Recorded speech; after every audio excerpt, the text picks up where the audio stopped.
ও নমঃ শিবায়, নমঃ শিবায়, নমঃ শিবায়। কন্নড়ের হাজারটা শিবলিঙ্গ বলতে মূলত সহস্রলিঙ্গ নামক একটি পবিত্র স্থানকে বোঝানো হয়, যা উত্তর কন্নড় জেলার শিরসি তালুকে অবস্থিত এবং শালমালা নদীর জল এবং পাথরের ওপর খোদাই করা হাজার হাজার শিবলিঙ্গের জন্য বিখ্যাত এই জায়গাটি। থাম্বনেল আর ভিডিও দেখে বুঝতেই পারছেন আজকে আমাদের প্রিয় ভোলেনাথের ওপরে এই ভিডিওটা আমি বানাতে চলেছি। কারণ ভিডিওটা আপনাদের খুব ভালো লাগবে এটাই বলবো। একদম নতুন একটি বিষয় এটি। এটি কিন্তু কোনো মন্দির নয়, বরং এক প্রকৃতির মাঝে ছড়িয়ে থাকা পাথরের ওপরে খোদাই করা শিবলিঙ্গগুলি একটি বিশাল সমাহার, যা এই স্থানটিকে একটি অনন্য তীর্থক্ষেত্রে পরিণত করেছে। আপনারা অনেকেই গেছেন, আপনারা জানেন, কিন্তু বেশিরভাগ মানুষ আমার মনে হয় এই জায়গাটার খবর জানে না। তাই আজকে আপনাদের এই স্থানটি কোথায় এবং এর মহিমা কি সবটাই আমি বিস্তারিত বলবো। আমার সাথে থাকুন, ভালো লাগবে। ভিডিওটা কিন্তু একদমই স্কিপ করবেন না, তাহলে কিন্তু বুঝতে পারবেন না। আর যদি আমার চ্যানেলে আজকে নতুন হয়ে থাকেন, অবশ্যই চ্যানেলটা সাবস্ক্রিপশন করে রাখবেন, তাহলে আমার দেওয়া মোটিভেশন ইনফরমেশনের ভিডিওগুলো আপনারা কিন্তু তৎক্ষণাৎই পেয়ে যাবেন। লাইক শেয়ার কমেন্ট করতে কিন্তু ভুলবেন না। আপনাদের লাইক ও শেয়ার আমাকে কাজের জন্য উৎসাহ দেয়, আর কাজের জন্য উৎসাহটা খুবই দরকার। তো বন্ধুরা থাকুন আমার সাথে, ভালো লাগবে। জয় ভোলেনাথ। কন্নড়ের এই হাজারটা শিবলিঙ্গ বলতে মূলত সহস্রলিঙ্গ নামক একটি পবিত্র জায়গাকে কিন্তু বোঝানো হয়েছে, যেটা উত্তর কন্নড় জেলার শিরসি তালুকে অবস্থিত এবং শালমালা নদীর জল এবং পাথরের ওপর খোদাই করা হাজার হাজার শিবলিঙ্গের জন্য বিখ্যাত এই জায়গাটি। এটি একটি অত্যন্ত পবিত্র তীর্থস্থান, যেখানে বিভিন্ন আকারের শিবলিঙ্গ দেখতে পাবেন আপনারা। বিজয়নগর সাম্রাজ্যের ১৬ শতকের দিকে যখন রাজা সদাশিব রায় এই লিঙ্গগুলো খোদাই করেছে। ছোট করে আগে সহস্রলিঙ্গের বৈশিষ্ট্যটা আপনাদের বলে দিই। এটি অ্যাকচুয়াল আছে হচ্ছে শিরসি শহর থেকে প্রায় ১৪ কিলোমিটার দূরে শালামালা নদীর পাড় এবং নদীর মধ্যে। এই লিঙ্গগুলো আপনারা ছবি দেখে বুঝতে পাচ্ছেন। হাজার হাজার শিবলিঙ্গ ছোট এবং বড় আকারে আছে এখানে। আর রাজা সদাশিব রায় এই লিঙ্গগুলোকে খোদাই করেছিলেন বলে এটা বিশ্বাস করা হয়। হিন্দুদের কাছে এটি একটি পবিত্র স্থান, যেখানে মানসিক শান্তি এবং ঐশ্বরিক পরিবেশের জন্য মানুষ ওখানে যান এবং ভিড় করেন। সবুজে ঘেরা পশ্চিমঘাট পর্বতমালায় অবস্থিত উত্তর কন্নড়ের প্রাণকেন্দ্র এই শিরসিনগর, যেখানে শালামালা নদীর তীরে পাথরে খোদাই করা প্রায় হাজারটি শিবলিঙ্গের দেখা মিলবে এখানে গেলে পরে। পৃথিবীতে ছড়িয়ে হাজার হাজার রহস্যের আকর। মিশরের পিরামিড, প্রাচীন পাথর, আন্দিজ পর্বতের মাথায় সুনিপুণ ভাবে তৈরি এই ইনকা শহর থেকে শুরু করে প্রশান্ত মহাসাগরের দ্বীপে সমুদ্রের দিকে মুখ করে জেগে থাকা এই পেল্লায় পাথরের আবক্ষ মূর্তি, এই সমস্ত স্থাপত্যের আদি অন্ত সম্পর্কে নিশ্চিত করে কিন্তু কেউ কিছু বলতে পারে না। আজও এর রহস্য অধরা আছে। ভারতে এমন কিছু কিছু জায়গা আছে যেখানে দুদণ্ড দাঁড়ালে রহস্যময় ইতিহাসে ডুবে যায় আমাদের মন। মানুষের তৈরি না, প্রকৃতির জাদু বলে তৈরি এটি। তার সঠিক উত্তর পেতে চায় অনুসন্ধানশীল মন। তেমনই একটি রহস্যের খনি হলো কর্ণাটকের এই শিবলিঙ্গ। ভারত অতুলনীয় প্রাকৃতিক সৌন্দর্যের দেশ। এখানে অসংখ্য মনোমুগ্ধকর স্থান রয়েছে। সেই মুকুটের একটি রত্ন হলো কর্ণাটকের শিরসি শহরের এই বিখ্যাত তীর্থস্থানটি। এখানকার রহস্যের টানে প্রতি বছরই ছুটে আসেন অগণিত পর্যটক। শ্রাবণ মাসে কর্ণাটকের এই ঐতিহাসিক স্থানে পুণ্যার্থীদের ভিড় কিন্তু চোখে পড়ার মতো। শয়ে শয়ে পুণ্যকামী মানুষ এই স্থানটির যোগসূত্র রয়েছে দেবাদিদেব মহাদেবের সাথে, এটাই মনে করেন। সবুজে ঘেরা পশ্চিমঘাট পর্বতমালায় অবস্থিত উত্তর কন্নড়ের প্রাণকেন্দ্র এই শিরসি শহরটি। শিরসি থেকে এটা প্রায় ১৭ কিলোমিটার দূরে সন্ধ্যা গ্রামের কাছে শান্তভাবে বয়ে চলেছে শালমালা এই নদী। বনভূমিতে ঘেরা এই নদীর খাতেই রয়েছে এক টুকরো এই ইতিহাস। দেখুন কি সুন্দর জল, তার কেমন সুন্দর শিব ভেসে ভেসে রয়েছে জলের ওপরে মনে হচ্ছে। এই শালামালা নদীর তীরে পাথরে খোদাই করা প্রায় হাজারটি শিবলিঙ্গের দেখা মিলবে আপনারা গেলে, দেখতে পাবেন। কয়েকশো বছরের পুরনো সহস্রলিঙ্গ সারা দেশের ভক্তদের আকর্ষণ করে। আর প্রতি বছর মহাশিবরাত্রিতেও এখানে প্রচুর ভিড় হয়। শ্রাবণ মাসে তো ভিড় হয়। গাঢ় ধূসর রঙের শিবলিঙ্গগুলি শক্ত গ্রানাইট পাথরের মতো। বড় এবং ছোট পাথরগুলিতে শিবলিঙ্গগুলো খোদাই করা রয়েছে। আবার কিছু পাথরে একাধিক শিবলিঙ্গ খোদাই করা রয়েছে, মানে একটা একটা করেও খোদাই করা, আবার অনেকগুলো। দেখুন ছবিতে, মানে একটা পাথরের ওপর অনেকগুলো শিবও রয়েছে।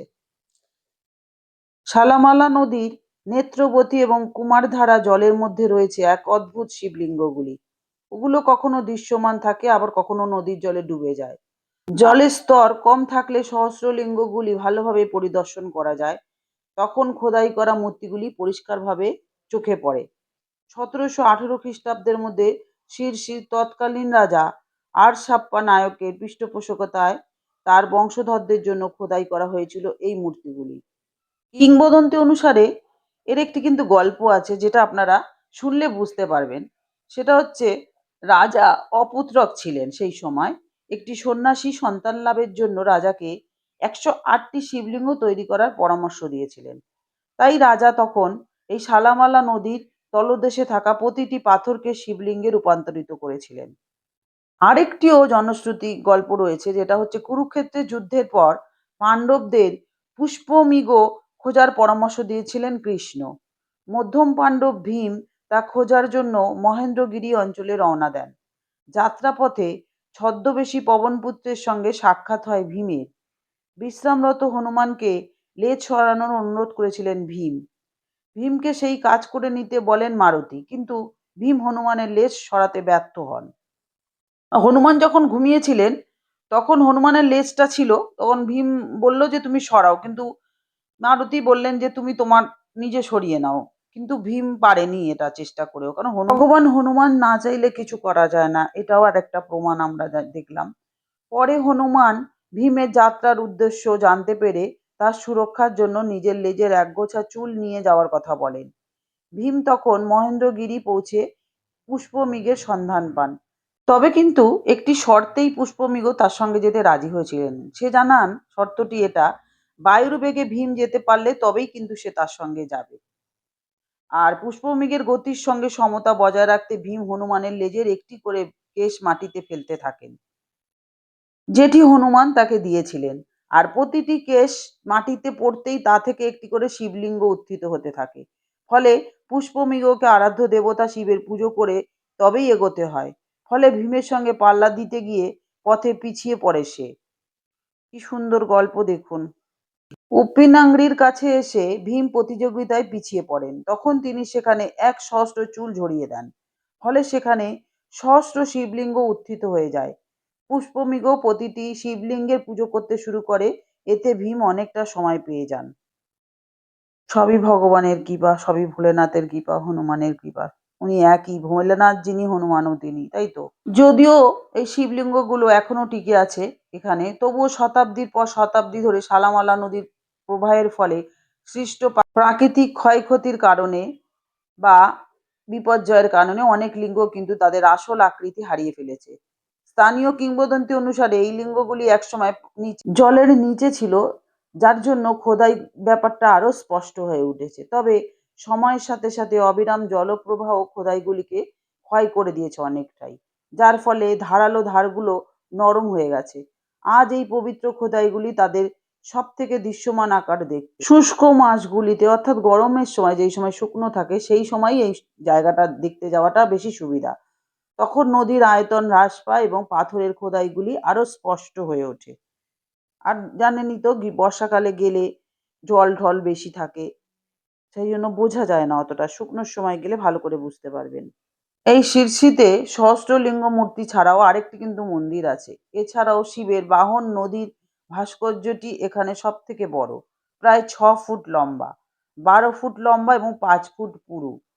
সম্ভবত এটি কয়েক টন বেশি ওজন। এখানকার সমস্ত ভাস্কর্য নদীর তলদেশে অবস্থিত পাথরের ওপর খোদাই করাই ছিল।